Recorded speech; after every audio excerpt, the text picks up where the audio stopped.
आगे चलते हैं स्टूडेंट्स, क्वेश्चन नंबर 11 डिस्कस कर लेते हैं। Give reasons for the following. Ethyl alcohol is a liquid while methyl chloride is a gas. तो स्टूडेंट्स आपके पास इथाइल अल्कोहल और मिथाइल क्लोराइड में जब आप डिफरेंस बता रहे हैं, यानी कि आपने बताना है कि इनकी फिजिकल स्टेट डिफरेंट क्यों है, तो स्टूडेंट्स आप याद रखिएगा कि हमेशा जो फिजिकल स्टेट होती है सब्सटेंस की, वो डिपेंड कर रही होती है strength of the intermolecular forces पे। अब क्योंकि आपके पास इथाइल अल्कोहल के अंदर OH ग्रुप प्रेजेंट है, जो कि स्टूडेंट्स उसकी हाइड्रोजन बॉन्डिंग का या इंटरमोलिकुलर हाइड्रोजन बॉन्डिंग का आपके पास बायस बनेगा। उसकी वजह से स्टूडेंट्स क्या होगा कि इंटरमोलिकुलर अट्रैक्शन ज़्यादा होंगी, जिसकी वजह से आपके पास इथाइल अल्कोहल लिक्विड की फॉर्म में एग्जिस्ट करेगा, जबकि मिथाइल क्लोराइड के अंदर इंटरमोलिकुलर अट्रैक्शंस जो होंगी वो in the form of weak London dispersion forces होंगी, जिसकी वजह से स्टूडेंट्स आपके पास क्या होगा कि वो गैस की फॉर्म में एग्जिस्ट करेगी, जबकि इथाइल अल्कोहल लिक्विड की फॉर्म में एग्जिस्ट करेगी। तो स्टूडेंट्स उन्हीं को आपने अपने वर्ड्स में यहाँ पे एक्सप्लेन कर देना है। Then students ethanol has a higher boiling point than that of diethyl ether. तो स्टूडेंट्स इसके अंदर सिंपल वही चीज़ आप दोबारा लिखेंगे कि आपके पास फिजिकल स्टेट जो होती है वो आपके इंटरमोलिकुलर फोर्सेस जो होते हैं वो डिफाइन कर रहे होते हैं। एथेनॉल के अंदर OH ग्रुप है, हाइड्रोजन बॉन्डिंग होगी। देन आपके पास डाइथाइल ईथर के अंदर जो आपके पास जो वैंडर वॉल फोर्सेस हैं वो वीक होती हैं, या अट्रैक्शन जो इंटरमोलिकुलर होती हैं वो वीक होती हैं as compare to that of ethanol. That is why students आपके पास इथेनॉल का जो फिजिकल पैरामीटर्स हैं like that of boiling point वो हायर होता है as compare to that of diethyl ether. Then students आपके पास है कि एब्सोल्यूट अल्कोहल को आप फर्मेंटेशन के प्रोसेस से नहीं बना सकते। तो स्टूडेंट्स हमने कंसेप्चुअल वीडियो में ये डिस्कस किया था कि आपके पास जो अल्कोहल फर्मेंटेशन के थ्रू आती है वो 12% होती है, ज़्यादा से ज़्यादा 14% होती है, इससे ज़्यादा एक्सीड नहीं करती। उसके बाद आप क्या करते हैं, डिस्टिलेशन का प्रोसेस करते हैं, उसको कन्वर्ट करते हैं रेक्टिफाइड स्पिरिट के अंदर जो कि 95% प्योर अल्कोहल होती है, और फर्दर उसको जब आप लाइम से कैल्शियम ऑक्साइड से पास आउट कराते हैं तो आपके पास कैल्शियम ऑक्साइड जो है वो डिहाइड्रेटिंग एजेंट के तौर पे एक्ट करती है, मॉइस्चर एब्जॉर्ब कर लेती है और उसको एब्सोल्यूट फॉर्म में कन्वर्ट करती है। तो उसी को अपने वर्ड्स में आप एक्सप्लेन करेंगे। देन स्टूडेंट्स आपके पास है कि इथेनॉल आपको डिफरेंट प्रोडक्ट्स देता है with concentrated H2SO4 under different conditions. यानी कि आपने टेम्परेचर डिपेंडेंसी बतानी है कि आपके पास जो इथेनॉल है वो लोअर टेम्परेचर पे यानी कि 140 डिग्री सेल्सियस के टेम्परेचर पे क्या प्रोडक्ट दे रहा है और 180 डिग्री सेल्सियस पे क्या प्रोडक्ट दे रहा है। 180 और 140 पे स्टूडेंट्स डिफरेंस क्या होता है। 180 डिग्री के आपके पास टेम्परेचर पे होता क्या है कि आपके पास इथीन जनरेट होता है। 180 डिग्री पे क्या होता है कि आपका जो H2SO4 का मॉलिक्यूल होता है ना वो डिसोसिएट करके न्यूक्लियोफाइल जनरेट कर लेता है। न्यूक्लियोफाइल जब जनरेट करता है तो उसकी वजह से आपके पास क्या होता है कि एलिमिनेशन रिएक्शन होते हैं। स्टूडेंट्स याद रखिएगा कि जब आपके पास कोई भी स्ट्रॉन्ग न्यूक्लियोफाइल आपके रिएजेंट के अंदर जनरेट होगा तो आपके पास एलिमिनेशन रिएक्शन होंगे। एज अ रिजल्ट स्टूडेंट्स आपके पास इथीन जो है वो जनरेट होगा फ्रॉम दैट ऑफ इथेनॉल। उसके बाद स्टूडेंट्स आप याद रखेंगे कि 140 डिग्री सेल्सियस के टेम्परेचर पे H2SO4 डिसोसिएट नहीं होता है, जिसकी वजह से वो क्या करता है, सिंपली वाटर मॉलिक्यूल रिमूव करता है और आपके पास जो है वो दो इथेनॉल के मॉलिक्यूल्स मिलके एक कंडेंस प्रोडक्ट बना रहे होते हैं in the form of diethyl ether. Then students water has higher boiling point than that of ethanol. Again students आप इंटरमॉलिक्यूलर अट्रैक्शंस का जिक्र कर देंगे कि किसमें स्ट्रॉन्ग है और किसमें वीक है, जिसकी वजह से आप फिजिकल पैरामीटर पे क्या इंपैक्ट पड़ता है उसको अपने वर्ड्स में डिस्कस करेंगे तो आपका आंसर जस्टिफाई हो जाएगा। देन स्टूडेंट्स आगे चलते हैं, क्वेश्चन नंबर 12 को हम थॉरली डिस्कस कर लेते हैं। How will you convert methanol into ethanol. अब स्टूडेंट्स यहाँ पे जब हम बात करें कि आपने मेथनॉल को कन्वर्ट करना है इथेनॉल के अंदर, CH3 CH2OH मीन्स कि you need to add one more carbon atom to that of reagent. तो आपने अब उसको कन्वर्ट कैसे करना है उसको हम देख लेते हैं। सबसे पहले तो स्टूडेंट्स हमारे पास जो सबसे इंपॉर्टेंट रिएक्शन है जिसके थ्रू आप एक और कार्बन ऐड कर सकते हैं किसी भी अल्काइल हेलाइड के थ्रू, तो स्टूडेंट्स वो आपके पास वर्ड सिंथेसिस रिएक्शन है। सबसे पहले तो स्टूडेंट्स हम देख लेते हैं कि हमने मेथनॉल के OH ग्रुप को रिप्लेस कैसे करना है। हम क्या करेंगे कि आपके पास मेथनॉल को रिएक्ट करवा देंगे थायोनाइल क्लोराइड के साथ, in the presence of pyridine ये रिएक्शन हो रहा होता है और एज अ रिजल्ट आपका OH ग्रुप जो है वो रिप्लेस हो जाएगा और यहाँ पे आपके पास हेलाइड ग्रुप अटैच हो जाएगा। साथ में आपके पास बाय प्रोडक्ट्स आ जाती हैं सल्फर डाइऑक्साइड और हाइड्रोक्लोरिक एसिड की फॉर्म में। उसके बाद आप क्या करते हैं कि वर्ड सिंथेसिस के रिएक्शन की मदद से आप क्या करते हैं अपना कार्बन नंबर डबल कर लेते हैं, +2Na in the presence of ether. ये आपका रिएक्शन हो रहा होता है और आपने क्या करना है इसका नंबर डबल कर लेना है। आपके पास क्या होगा, एज अ रिजल्ट आपके पास इथेन जनरेट हो जाएगा, इथेन +2NaCl। देन आप क्या करेंगे इसके अंदर दोबारा से इसकी हेलोजिनेशन करेंगे जो आपके पास इथेन आया है, क्योंकि अब आप इस पोजीशन में हैं कि आप इसको इथेनॉल के अंदर कन्वर्ट कर सकें। In the presence of UV light आपके पास ये कन्वर्ट हो जाएगा इथाइल क्लोराइड के अंदर CH3CH2Cl +HCl। देन स्टूडेंट्स आप क्या करेंगे सिंपली KOH के साथ, अल्कोहलिक KOH के साथ जब रिएक्शन करवाएंगे तो आपके पास ये क्लोरीन जो ग्रुप है ये रिप्लेस हो जाएगा with that of the hydroxyl group. CH3 CH2 Cl plus KOH, ये आपका यहाँ से सब्स्टिट्यूट हो जाएगा CH3 CH2 OH plus KCl। तो स्टूडेंट्स आपके पास इस तरह से आप इसको 4-5 स्टेप्स के थ्रू इसकी कन्वर्जन कर सकते हैं। देन स्टूडेंट्स आगे चलते हैं, आपने कन्वर्ट करना है इथेनॉल को into that of methanol. CH3 CH2 OH को आपने कन्वर्ट करना है CH3 OH के अंदर। अब स्टूडेंट्स याद रखिएगा, आपने एक कार्बन को रिमूव करना है अपनी प्रोडक्ट के अंदर। कैसे करेंगे इसको हम देख लेते हैं। सबसे पहले तो स्टूडेंट्स आप क्या करेंगे कि आप सिंपली इसकी ऑक्सीडेशन करेंगे इथेनॉल की, CH3 CH2 OH। अब आपके पास ये ऑक्सीडेशन किस रिएजेंट की प्रेजेंस में होगी, तो स्टूडेंट्स याद रखिएगा कि आपके पास एसिडिफाइड पोटेशियम डाइक्रोमेट सॉल्यूशन है, K2Cr2O7 और H2SO4 की प्रेजेंस में ये रिएक्शन हो रहा है और आपके पास ये कन्वर्ट हो जाएगा एसिटल्डिहाइड के अंदर। एसिटल्डिहाइड के अंदर कन्वर्ट हो जाएगा। अब आपने फर्दर इसको ऑक्सीडाइज कर देना है इसी प्रोसेस के थ्रू, पूरा रिएक्शन में नहीं मेंशन कर रही, इसने कन्वर्ट हो जाना है यहाँ पे एसिड के अंदर, CH3 C+OH।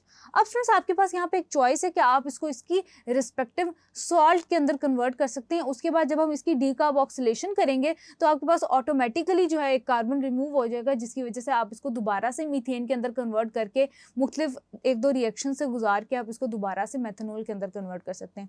सिंपली हम क्या करेंगे कि आप सोडियम हाइड्रोक्साइड से इसको रिएक्ट करवाएंगे, आपके पास जनरेट हो जाएगा यहाँ पे sodium acetate, O negative Na positive. Again आप क्या करेंगे, जो रिएक्शन स्टूडेंट्स हमने एलिफेटिक हाइड्रोकार्बन्स में एक पढ़ा था अल्केन्स से रिलेटेड, उसी को हम यहाँ पे रिपीट करेंगे, O नेगेटिव Na पॉजिटिव। इसको आपने क्या करना है, दोबारा से NaOH के साथ रिएक्ट करना है in the presence of lime. आपके पास क्या होगा कि ये यहाँ से सोडियम कार्बोनेट की फॉर्म में रिमूव हो जाएगा और यहाँ पे आपके पास मीथेन जनरेट हो जाएगा, Na2CO3। अब यहाँ पे क्या होगा कि आपका जो मीथेन है आपने अगेन उसके अंदर हेलोजन ऐड कर देना लाइट की प्रेजेंस में, तो आपके पास मिथाइल क्लोराइड जनरेट हो जाएगा। अब मिथाइल क्लोराइड को आपने क्या करना है, दोबारा से ट्रीट करा देना है पोटेशियम हाइड्रोक्साइड के साथ। तो स्टूडेंट्स क्या होगा कि आपके पास ये जो हेलोजन ग्रुप है ये रिप्लेस हो जाएगा with that of the hydroxyl group, तो आपके पास मिथेनॉल में ये कन्वर्ट हो जाएगा। तो स्टूडेंट्स इस तरह से आप 4-5 डिफरेंट स्टेप्स के थ्रू कन्वर्जन कर सकते हैं। और स्टूडेंट्स मेक श्योर कि आप एक एक रिएक्शन को अलग से डेफिनेटली मेंशन करें और उसका रिएजेंट जो उससे रिलेटेड है वो भी मेंशन करें। देन स्टूडेंट्स आपने कन्वर्ट करना है इथेनॉल को आइसोप्रोपाइल अल्कोहल के अंदर। अब स्टूडेंट्स आप कैसे कर सकते हैं इसको हम डिस्कस कर लेते हैं। सबसे पहले तो स्टूडेंट्स हम क्या करेंगे कि जब हमने अल्कोहल जनरेट करनी है तो हम अपने माइंड में याद रखेंगे कि हम ग्रिग्नार्ड रिएजेंट को यूज़ कर सकते हैं। वो कैसे, उसको देख लेते हैं। CH3 CH2 OH, इसको सबसे पहले आपने ऑक्सीडाइज कर लेना है। रिएजेंट में भी मेंशन नहीं करी, तो आपको अच्छी तरह से पता है कि जो रिएजेंट यहाँ यूज़ हो रहा है वो आपके पास एसिडिफाइड पोटेशियम डाइक्रोमेट है। उसने क्या किया, आपके पास नेसेंट ऑक्सीजन जनरेट किया, आपके पास कन्वर्ट हो गया ये एल्डिहाइड के अंदर, एसिटल्डिहाइड के अंदर। अब स्टूडेंट्स इसको आप यूज़ कर सकते हैं। अब आपने क्या करना है, इसमें एक कार्बन ऐड करना है और इस तरह से ऐड करना है कि आपके पास ये रिएजेंट अल्कोहल के अंदर भी कन्वर्ट हो जाए। तो आप सिंपली क्या लेंगे, methyl magnesium bromide, negative charge है यहाँ पे, पार्शियल पॉजिटिव चार्ज है, और उसको आपने रिएक्ट करवा देना है एसिटल्डिहाइड के साथ, CH3H। अब इस मिथाइल ने क्या किया, यहाँ पे ऐड हो जाना है, ये बॉन्ड यहाँ से ब्रेक हो जाएगा। एज अ रिजल्ट स्टूडेंट्स आपको अच्छी तरह से पता है कि कम्प्लेक्स जनरेट होगा यहाँ पे, CH3CH3O नेगेटिव MgBr, हाइड्रोलिसिस होगा इसका। तो आपके पास यहाँ पे क्या होगा कि ये हाइड्रोजन यहाँ से पिक कर लेगा, पार्शियल पॉजिटिव चार्ज है, पार्शियल नेगेटिव चार्ज है, ये बॉन्ड यहाँ से ब्रेक हो जाएगा। अब स्टूडेंट्स एज अ रिजल्ट क्या होगा कि आपके पास ये कन्वर्ट हो जाएगा CH3CH3OH, आइसोप्रोपाइल अल्कोहल के अंदर ये कन्वर्ट हो गया। तो आई होप स्टूडेंट्स कि आपको ये कन्वर्जन समझ आई होगी। देन स्टूडेंट्स आगे चलते हैं। फॉर्मल्डिहाइड को आपने कन्वर्ट करना है इथाइल अल्कोहल के अंदर। सिंपल है, आपने क्या करना है, फॉर्मल्डिहाइड को ग्रिग्नार्ड रिएजेंट से रिएक्ट करवा देना है, MgBr, एक कार्बन ऐड करना है आपने, जस्ट पार्शियल पॉजिटिव चार्ज है, प्लस आपने फॉर्मल्डिहाइड के साथ इसको रिएक्ट करवा दिया। इस मिथाइल ग्रुप ने अटैक किया यहाँ पे, ये बॉन्ड यहाँ से ब्रेक हो गया। एज अ रिजल्ट यहाँ पे कॉम्प्लेक्स जनरेट हो जाएगा, CH3CH2O negative MgBr। Then students आप अगेन इसका यहाँ पे दिखा देंगे कि आपने हाइड्रोलिसिस कर देना है, पार्शियल पॉजिटिव और पार्शियल नेगेटिव चार्जेस को आप हमेशा मेंशन करेंगे। आपने हमेशा अटैक को एरो से रिप्रेजेंट करना है। फ्रॉम नेगेटिव से टेल एंड स्टार्ट हो रही होगी और आपका जो एरो हेड होगा वो पॉजिटिव साइड की तरफ अटैक कर रहा होगा। यहाँ से बॉन्ड आपका ब्रेक होगा। एज अ रिजल्ट स्टूडेंट्स आपके पास क्या होगा कि इथाइल अल्कोहल जनरेट हो जाएगी। देन स्टूडेंट्स आगे देखते हैं कि आपने एसीटोन को कैसे इथाइल अल्कोहल के अंदर कन्वर्ट करना है। एसीटोन लिया आपने, CH3 C double bond O CH3, इसको आपने कर देना है ऑक्सीडाइज। अब जब स्टूडेंट्स याद रखिएगा कि आप कीटोन्स को हमेशा जो है स्ट्रॉन्ग ऑक्सीडाइजिंग एजेंट से ट्रीट करते हैं। In the presence of potassium dichromate Cr2O7 और H2SO4 नेसेंट ऑक्सीजन जनरेट हुई आपके पास स्टूडेंट्स यहाँ पे अनसिमेट्रिकल क्लेवेज हुई, जिसकी वजह से आपके पास ये पोर्शन एसिटिक एसिड में कन्वर्ट हो जाएगा और ये आपके पास फॉर्मिक एसिड में कन्वर्ट हो जाएगा। CH3 C double bond O OH plus H C double bond O OH। अब यहाँ पे स्टूडेंट्स हम क्या करते हैं, एसिटिक एसिड लेते हैं CH3 C double bond O OH। इसको स्टूडेंट्स आपने क्या करना है, इसकी पार्शियल आपने हाइड्रोजनेशन करनी है in the presence of lithium aluminium hydride, और वो इसको आपके पास कन्वर्ट कर देगी। पार्शियल हाइड्रोजनेशन की वजह से ये स्टूडेंट्स कन्वर्ट हो जाएगा आपके पास इथाइल अल्कोहल के अंदर CH3 CH2 OH के अंदर। आगे चलते हैं स्टूडेंट्स, डिस्कस करते हैं क्वेश्चन नंबर 13 को। Explain the following terms using ethyl alcohol as an example. तो स्टूडेंट्स आपको टर्म्स गिवन है, आपने उनको डिफाइन करना है, साथ में इथाइल अल्कोहल को आपने एग्जांपल के तौर पे in the terms of reaction discuss करना है। तो स्टूडेंट्स याद रखिएगा कि हमने कंसेप्चुअल वीडियोस के अंदर भी ज़्यादातर इथाइल अल्कोहल को ही एग्जांपल के तौर पे डिस्कस किया, तो उसी को हम आगे लेके चलेंगे। ऑक्सीडेशन जब आप करते हैं, ऑक्सीडेशन को आपने डिफाइन कर देना है। इथाइल अल्कोहल को जब स्टूडेंट्स हम ऑक्सीडाइज करते हैं तो वो पहले एसिटाल्डिहाइड में कन्वर्ट होता है, देन अगेन करते हैं तो आपके पास एसिड में कन्वर्ट हो जाता है। देन स्टूडेंट्स आपने रिएजेंट मेंशन करना है कि कौन सा होता है और आप रिएक्शन मेंशन कर देंगे। इसी तरह स्टूडेंट्स डिहाइड्रेशन का रिएक्शन है। डिहाइड्रेशन के नतीजे में स्टूडेंट्स जब आप इथाइल अल्कोहल की करते हैं तो आपके पास डाई इथाइल ईथर जनरेट होता है और उसके अलावा स्टूडेंट्स आपके पास इथीन जनरेट होता है। दोनों के अगेंस्ट जो आप रिएक्शन है उनको आप मेंशन कर देंगे तो आपका जो क्वेश्चन है वो जस्टिफाई हो जाएगा। देन स्टूडेंट्स एस्टेरिफिकेशन में, एस्टेरिफिकेशन का जो पूरा रिएक्शन है उसको सबसे पहले आप डिफाइन करेंगे, उसकी कंडीशंस बताएंगे। एसिड आपके पास कैटलिस्ट के तौर पे एक्ट हो रहा होता है, उसके अलावा रिएक्शन मेंशन कर देंगे तो आपका क्वेश्चन जस्टिफाई हो जाएगा। ईथर फॉर्मेशन आपके पास हो रही है जब स्टूडेंट्स आपके पास ethyl alcohol concentrated sulphuric acid के साथ 140 डिग्री पे रिएक्ट कर रहा है, तो स्टूडेंट्स वो रिएक्शन मेंशन कर देंगे तो आपका क्वेश्चन जस्टिफाई हो जाएगा। देन स्टूडेंट्स क्वेश्चन नंबर 14 है कि आपने रिएक्शंस ऑफ फिनोल को इथेनॉल के साथ कंपेयर करना है और उनके दरमियान जो डिफरेंसेस हैं उनको भी डिस्कस करना है। फिनोल और इथेनॉल का स्टूडेंट्स आपने सबसे पहले बताना है जिंक डस्ट के साथ कैसे रिएक्शन होता है और वो कैसे डिफर कर रहा है, इथेनॉल रिएक्ट नहीं कर रहा है जबकि फिनोल कर रहा है।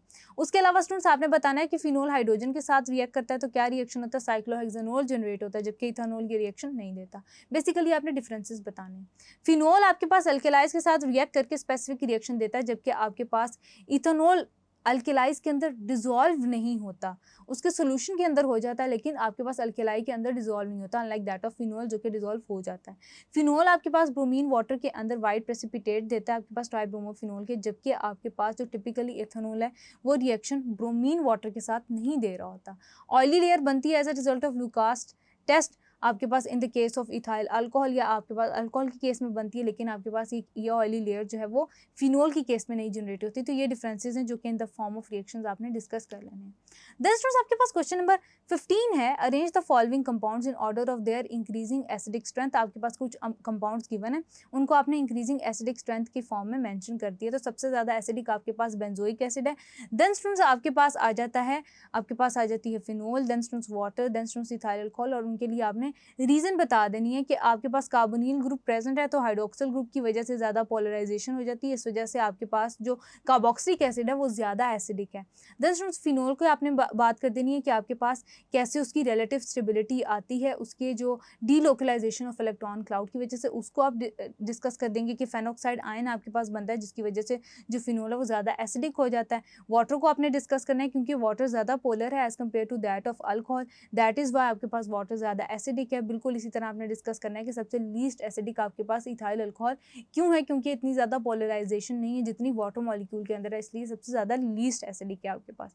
Then students write down 2 methods for the preparation of phenol, what is the action of following of phenol. तो स्टूडेंट्स हमें अच्छी तरह से पता है हमने क्या करना है, 2 मेथड्स कोई से डिस्कस कर लेने हैं फिनोल की प्रिपरेशन के, और आपने फॉलोइंग रिएक्शंस डिस्कस करने हैं फिनोल के। With that of nitric acid के साथ है तो ट्राइनाइट्रोफिनोल बनेगा, सोडियम हाइड्रोक्साइड के साथ है तो आपके पास फेनोक्साइड जनरेट होगा, जिंक के साथ है तो आपके पास कैसे होगा। देन स्टूडेंट्स आपने बताना है ब्रोमीन वाटर के साथ कैसे रिएक्शन हो रहा है फिनोल के साथ, ट्राइब्रोमो फिनोल जनरेट होगा। यानी कि स्टूडेंट्स आपने इन रिएक्शन को कॉन्सेप्चुअल वीडियोस के अंदर या जैसे आपकी बुक्स के अंदर गिवन है वैसे ही मेंशन कर देना है। देन स्टूडेंट्स आपके पास है question number 17, give the uses of phenols, how bakelite is prepared from it. तो स्टूडेंट्स वो बेकेलाइट वाला टिपिकल रिएक्शन आपने बताना है। उसके अलावा आप यूजेस ऑफ फिनोल्स के, इनको डिसइंफेक्टेंट्स के तौर पे यूज़ किया जाता है, लेबॉर्ट्री में यूज़ किया जाता है, प्रिजर्वेटिव के तौर पे यूज़ किया जाता है, उनको मेंशन कर देंगे तो आपका क्वेश्चन जस्टिफाई हो जाएगा। देन स्टूडेंट्स आगे चलते हैं, क्वेश्चन नंबर 18 हमें एक पूछ रहा है कि right IUPAC names of the following compounds. IUPAC name आपने बताने। सबसे पहले इनके चेन स्ट्रक्चर्स ओपन कर लेंगे, देन इनके आईयूपैक नेम हम सजेस्ट कर लेंगे कि कौन से बनते हैं। CH3 CH आपके पास आ जाता है CH3OH। अब स्टूडेंट्स आपके पास इसको हम इस तरह से भी लिख सकते हैं CH3 CH CH3OH, यानी कि स्टूडेंट्स आपके पास ये प्रोपेनोल है। तो ये स्टूडेंट्स आपके पास टिपिकली क्या है, 2 प्रोपेनोल है। देन स्टूडेंट्स आपके पास नेक्स्ट है नंबर 2, नेक्स्ट है आपके पास CH3 CH CH3 CH2OH। अब स्टूडेंट्स आपके पास ये क्या है, 1 2 3 प्रोपेनोल ही है आपके पास, 2 methyl 1 propanol. Then students number आपने 3 को नेम करना है CH3 CH3 CH3OH। अब स्टूडेंट्स इसको अगर हम नेम करें तो कैसे करेंगे, 1 2 3, तो ये आपके पास प्रोपेनोल है, यानी कि 2 मिथाइल 2 प्रोपेनोल है, यानी कि इसको टर्शियरी ब्यूटाइल अल्कोहल भी कहेंगे। देन स्टूडेंट्स नेक्स्ट है आपके पास, आपने इसको मेंशन कर देना है, ये आपके पास है number 4 CH3 CH2 CH3 and then OH, 1 2 3, यानी कि 1 मिथाइल 1 प्रोपेनोल। तो स्टूडेंट्स 1 मिथाइल 1 ओल यानी कि 1 मिथाइल 1 प्रोपेनोल आप इसको मेंशन कर देंगे तो आपका ये क्वेश्चन जो जस्टिफाई हो जाएगा, यानी कि जो नेम्स मैंने बताए इनको आप मेंशन कर देंगे। Then students write structural formulas of the following compounds. Glycol students याद रखिएगा कि आपके पास एक डाइहाइड्रिक अल्कोहल है, 1 2 इथेन डायोल भी इसे कहते हैं। ग्लिसरोल स्टूडेंट्स आपके पास CH2 ट्राइहाइड्रिक अल्कोहल है, इसको आप 1 2 3 प्रोपेन ट्रायोल भी कहते हैं। देन स्टूडेंट्स कार्बोलिक एसिड की बात करें तो आपके पास सिंपल फिनोल का स्ट्रक्चर आ जाता है। देन स्टूडेंट्स जब आप बात करते हैं एसीटोफिनोन की, तो एसीटोफिनोन स्टूडेंट्स आपके पास इस तरह से होता है C डबल बॉन्ड O, यानी कि आपके पास इथाइल फिनाइल कीटोन आ जाता है एसीटोफिनोन। पिक्रिक एसिड स्टूडेंट्स आपके पास कैसे आता है, पिक्रिक एसिड आपके पास कुछ ऐसे होता है NO2 NO2 NO2, ये स्टूडेंट्स आपके पास हो गया पिक्रिक एसिड। देन स्टूडेंट्स आपने नेम करना है फॉलोइंग कंपाउंड्स को, यानी कि आपने इनकी नेमिंग करनी है। तो स्टूडेंट्स आपके पास आईयूपैक नेमिंग अगर आप करें तो आपके पास ये हो जाएगा, नंबर 1 का स्टूडेंट्स आपके पास नेम हो जाएगा methoxy propane, methoxy propane. Then students आपके पास आ जाएगा diphenyl ether, diphenyl ether. Then students आपके पास आ जाएगा डाई आइसोप्रोपाइल ईथर, क्योंकि ये आपके पास आइसोप्रोपाइल ग्रुप अटैच्ड है, di isopropyl ether. Then students यहाँ पे अगर आप देखें तो आपके पास मिथॉक्सी बेंजीन हो जाएगा, ये मिथॉक्सी बेंजीन, क्योंकि आपके पास स्टूडेंट्स ये वाला जो टिपिकल फॉर्मूला है ये बेंजीन रिंग को रिप्रेजेंट कर रहा होता है। देन स्टूडेंट्स आपके पास है इथॉक्सी प्रोपेन, इथॉक्सी प्रोपेन या ethyl propyl ether, methyl n propyl, ethyl n propyl ether भी आप इसको कह सकते हैं। तो स्टूडेंट्स आगे चलते हैं, आपके पास बी पार्ट है 19 का कि write down structural formulas of the following compounds. Methoxy ethane CH3 CH2O CH3, ये हो गया आपके पास मिथॉक्सी इथेन। देन स्टूडेंट्स आपके पास आ जाता है ethoxy benzene, ethoxy benzene students आपके पास कुछ ऐसे हो जाएगा O CH2 CH3। Then students आपके पास नंबर 3 में आ जाता है sodium ethoxide CH3 CH2 O negative Na positive. Then student sodium phenoxide की बात करेंगे तो आपके पास बेंजीन रिंग आ जाएगा, O negative Na positive. Then students आपके पास नंबर 5 में आ जाता है प्रोपॉक्सी propane, CH3 CH2 CH2O CH2 CH2 CH3। तो स्टूडेंट्स यहाँ से आप इस तरह से नेमिंग कर देंगे, इनकी नेमिंग के अकॉर्डिंगली स्ट्रक्चर्स आप लिख देंगे तो आपका जो क्वेश्चन है वो जस्टिफाई हो जाएगा। Then students having said that was all from exercise today. I hope कि आपको मेरा समझाया हुआ एक एक क्वेश्चन बहुत अच्छे से समझ आया होगा। This is your on-screen chemistry instructor Rimsha Sir signing off from tutoria.pk. Inshallah, we'll see you in the next video with next chapter. Till then, take care. Allah Hafiz.